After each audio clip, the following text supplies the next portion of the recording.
Hello student, welcome to our YouTube channel AKMT course. आज हम class 9th का chapter 13 surface areas and volume का exercise 13.2 का question number 11 को solve करने वाले हैं।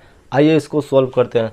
जो क्वेश्चन नंबर 11 है बोल रहा है द स्टूडेंट ऑफ अ विद्यालय, किसी विद्यालय के स्टूडेंट है, ठीक है ना, were asked to participate in a competition for making and decorating pen holder in the shape of a cylinder with a base. किसी स्कूल के या किसी विद्यालय के कुछ स्टूडेंट है, ठीक है ना, वो एक कंपटीशन में पार्टिसिपेट करना चाहते हैं और उस कंपटीशन का आप देख सकते हैं making and decorating pen holders. मान लीजिए इस कंपटीशन का जो नाम है वो क्या है, किसी पेन होल्डर को बनाना है और उसको डेकोरेट भी करना है, ठीक है ना, जिसका शेप जो है वो सिलेंडर टाइप में है। क्योंकि कोई भी पेन होल्डर हो, जैसे यहाँ पास समझ सकते हैं, जैसे यहाँ पास एक मार्कर है, ठीक है ना, मान लीजिए सपोज कीजिए कि ये हमारा पेन है, ठीक, और इसका ये होल्डर है, ठीक है ना। यहाँ पास आप देख सकते हैं इसका जो शेप है कैसा है, सिलेंडर है, ठीक है ना। अब यहाँ पास सिलेंडर शेप में है, ठीक, इसको अब सिलेंडर शेप तो हो गया, लेकिन इसका जो ऊपर वाला जो सिरा होता है वो खाली होता है, मतलब तभी तो इसके अंदर जाएगा। मतलब ये वाला क्लोज नहीं है, टॉप वाला ओपन है, ठीक है ना, बेस वाला क्लोज्ड है, ठीक है ना। तो यहाँ पास बोला है कि शेप ऑफ द सिलेंडर, मतलब सिलेंडर के शेप तो है ही है, ठीक है ना, विथ बेस मतलब सिर्फ बेस वाला है, ठीक है ना। उस पेन होल्डर का बेस का एरिया भी हमको निकालना पड़ेगा, ठीक है, ऊपर वाले को हमको नहीं निकालना, ठीक। तो फिर से एक बार रिवाइज करा देता हूँ। किसी विद्यालय के कुछ स्टूडेंट है वो पार्टिसिपेट कर रहे हैं making and decorating pen holder competition में, ठीक है ना, और जिसका शेप जो है, मतलब पेन होल्डर का जो शेप है वो कैसा है, सिलेंड्रिकल शेप में है और उसके साथ बेस भी है, ठीक है ना। सिलेंडर मतलब समझिए, अब सिर्फ सिलेंडर शेप में मतलब टॉप और बॉटम मान लीजिए खुला है, ठीक है ना, लेकिन ये सब नहीं बताया हमको, बस इतना बताया है कि बेस वाला है, उसमें बेस वाला है मतलब टॉप वाला नहीं है, ठीक है ना। मतलब ये वाला एरिया उसमें इंक्लूड नहीं होगा, सिर्फ इसका कवर सरफेस एरिया और बेस एरिया इंक्लूड होगा, ठीक है ना। देख लीजिए ये बेस एरिया है और ये बाकी सब कवर सरफेस एरिया, ठीक। उसके बाद बोल रहा है यूजिंग कार्डबोर्ड, है ना। अब मैं उसको बनाना है और डेकोरेट भी करना है उस पेन होल्डर को, किसके मदद से, कार्डबोर्ड की मदद से, ठीक है ना। बोल रहा है each pen holder was to be radius 3 centimetre and height 10.5 centimetre, ठीक है ना।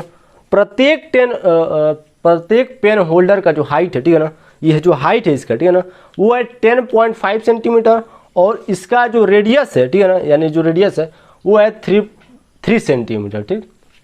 उसके बाद बोल रहे हैं द विद्यालय was to supply the competitor with cardboard. विद्यालय को सभी कंपटीटर को कार्डबोर्ड सप्लाई करना है, ठीक है ना।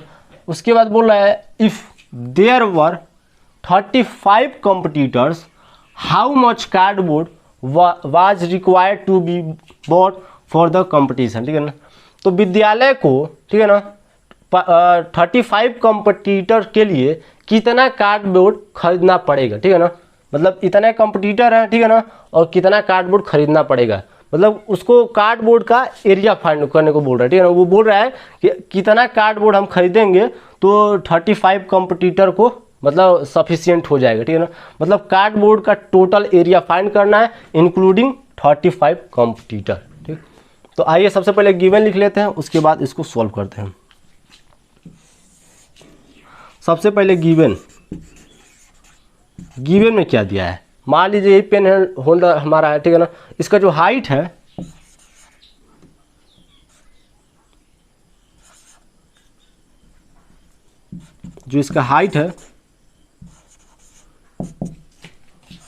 वो है 10.5 सेंटीमीटर, ठीक, और इसका जो रेडियस है वो है 3 सेंटीमीटर, ठीक। यहाँ पास आप देख सकते हैं रेडियस जो है 3 सेंटीमीटर, बस ये हमको गिवन में है, ठीक है ना। उसके बाद ये जो बोल रहा है कि हमको पेन होल्डर तो बनाना है, लेकिन इसमें जो कार्डबोर्ड अप्लाई होगा वो इसके कवर्ड सरफेस एरिया पर अप्लाई होगा और इसके बेस एरिया पर अप्लाई होगा। तो सबसे पहले हम एक कंपटीटर का, समझिए बात को, ठीक है ना, हम निकालेंगे कि एक कंपटीटर को कितना कार्डबोर्ड चाहिए, ठीक है ना। मतलब यहाँ पास हम निकाल रहे हैं कार्डबोर्ड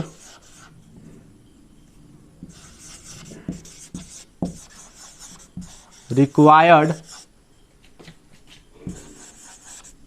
रिक्वायर्ड फॉर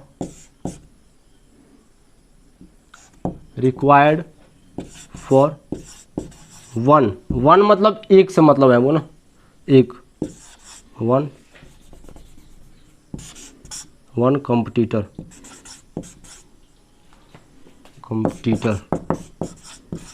तो कितना कार्डबोर्ड रिक्वायर्ड होगा एक कंपटीटर को, ठीक है ना। ये LHS साइड में है, RHS साइड में लिखूंगा, ठीक है। तो देखिए कितना कार्डबोर्ड चाहिए, तो देखिए जो कार्डबोर्ड को इसके कवर्ड सरफेस एरिया में लगेगा उतना चाहिए सबसे पहले, यानी covered surface area of cardboard, C मतलब कार्डबोर्ड समझिएगा, ठीक है ना। जो कार्डबोर्ड इसके कवर्ड सरफेस एरिया में लग रहा है, पेन होल्डर है, समझिए बात को, ये हमारा सपोज कीजिएगा पेन होल्डर है, ठीक है ना। तो इसमें पूरे में कार्डबोर्ड लगेगा, ठीक है ना, कार्डबोर्ड लगेगा, ठीक। तो इसका कवर्ड सरफेस एरिया सबसे पहले हमको निकालना पड़ेगा, ठीक, यानी covered surface area of cardboard plus, ठीक है ना। उसके बेस में भी तो लग रहा है, तो बेस का शेप कैसा है, सर्कल है, ये सर्कल टाइप में नहीं है यहाँ पास आप देख सकते हैं, लेकिन मैं सपोज करवा रहा हूँ आपसे। सपोज कर लीजिए कि ये हमारा पेन होल्डर है, इसका जो बेस है कैसा है, सर्कल में है, जिसका जो रेडियस है वो है 3 सेंटीमीटर, ठीक। तो यहाँ पास क्या लिखेंगे हम, बेस एरिया, ठीक है ना, प्लस बेस एरिया, यहाँ पास बोला है ना विथ बेस, बेस मतलब इसका बेस एरिया भी निकालना। बेस एरिया कैसे निकलेगा, इसका बेस एरिया का फॉर्मूला जो बनेगा वो एरिया ऑफ सर्कल से बनेगा, ठीक। तो cardboard required for one competitor या ईच कंपटीटर भी बोल सकते हैं, जो भी आप बोलना चाहें, यहाँ पास ईच भी बोल सकते हैं, वन भी बोल सकते हैं, है ना। तो मैं एक का निकाल रहा हूँ, क्योंकि यहाँ पास इस वन इसलिए लगाया ना, क्योंकि यहाँ पास 35 नंबर के फॉर्म में था, इसलिए मैं 1 लगा दिया, ताकि आगे जब सॉल्व करूँगा तो कंफ्यूज नहीं होंगे, ठीक। अब इसको सॉल्व कर लेते हैं, ठीक। तो कवर्ड सरफेस एरिया, अब इसका शेप कैसा है, इसका शेप जो है यहाँ पास बोला है सिलेंडर, तो किसी भी सिलेंड्रिकल शेप का, ठीक है ना, और कवर्ड सरफेस एरिया निकालना है, कोई भी शेप हो, और मतलब कोई भी क्या बोलते हैं उसको, मतलब कोई भी सामान हो, ठीक है ना, मान लीजिए पाइप हो या कुआं हो, ठीक है ना, उसका जो शेप है कैसा सिलेंडर टाइप में है, उसका अगर कवर्ड सरफेस एरिया निकालना है, ठीक है ना, ये वाला जो, या एक मिनट के लिए समझ लीजिए कि हमारा क्या है, यही हमारा क्या है, जो पेन होल्डर का है वो हमारा क्या है, इसका जो कवर्ड सरफेस एरिया वाला, यानी इसका जो लेंथ है वो यही है, ठीक है ना, मतलब कुल मिला के समझ लीजिए। इसका कवर्ड सरफेच एरिया अगर आपको निकालना है, तो उसका जो हाइट बनता है, सॉरी उसका जो फॉर्मूला बनता है वो बनता है 2πRh, 2πRh, ठीक। किसी भी सिलेंडर का जो कवर्ड सरफेस एरिया निकालने का जो फॉर्मूला होता है वो होता है 2πRh, ठीक। बेस एरिया मतलब इसका बेस निकालना है हमको, इस वाले का बेस निकालना है, तो इसका शेप कैसा है, सर्कल में है, तो एरिया ऑफ सर्कल, एरिया ही तो निकालना है, बेस एरिया, बेस मतलब क्या है, इसका सर्कल का इसका एरिया निकालना है, तो किसी भी सर्कल का एरिया निकलता है πr² से, ठीक। अब इसको सॉल्व कर देते हैं, तो कार्डबोर्ड निकल जाएगा, कार्डबोर्ड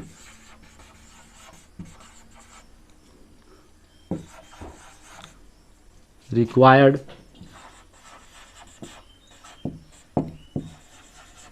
फॉर वन कंपटीटर, कहाँ गए कंपटीटर, इक्वल टू, ठीक है ना, LHS यहाँ पास इक्वल ना लगा के मैं यही पास लगा देता हूँ, ये सब किधर साइड है, LHS साइड है, यहाँ पास है ना सब लोग, उसके बाद इक्वल टू। अब इस फॉर्मूले में हम वैल्यूज़ को पुट कर देते हैं, उसके बाद हमारा जो फाइनल आंसर है वो आ जाएगा, फाइनल आंसर नहीं आएगा, अभी आधा ही आएगा, ठीक है ना, फाइनल आंसर भी आ जाएगा अगले स्टेप में। तो 2πRh यानी 2 इंटू, मार्कर चेंज कर देते हैं, 2 इंटू पाई का वैल्यू क्या है 22/7, R कितना है हमारा 3 है, H कितना है, हाइट कितना है 10.5 प्लस ये अलग चीज़ है, अब ये अलग चीज़ है πr² यानी 22/7 इंटू R यानी रेडियस यानी 3, यानी 3 का स्क्वायर, 3 का स्क्वायर 9 होता है, ठीक है ना, यहाँ पर डायरेक्ट मैं लिख दिया हूँ 3 का स्क्वायर 9। अब इसको सॉल्व कर लेते हैं। तो जब आप इसको सॉल्व करेंगे तो 198 आएगा, इसको जब आप सॉल्व करेंगे तो 28.28 आएगा, अप्रोक्स में आएगा, ठीक है ना।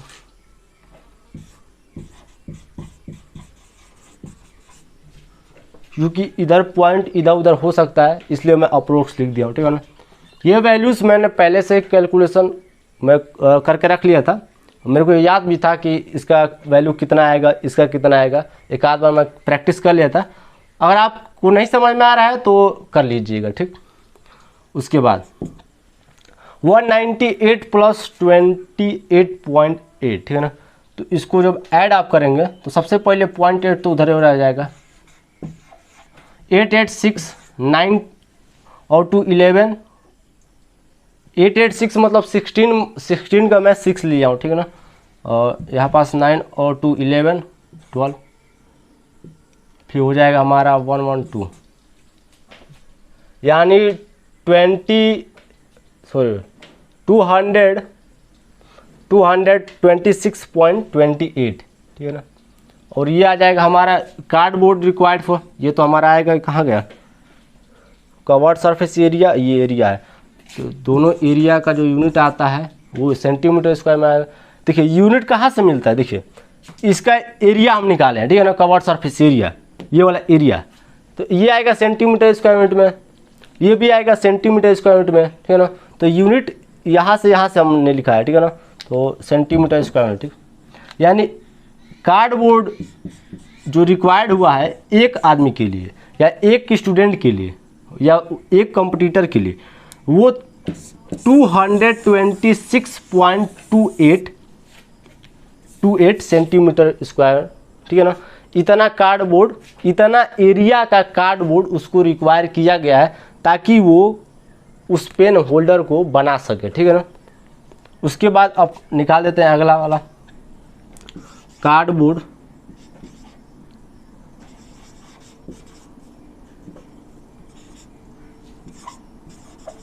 Board required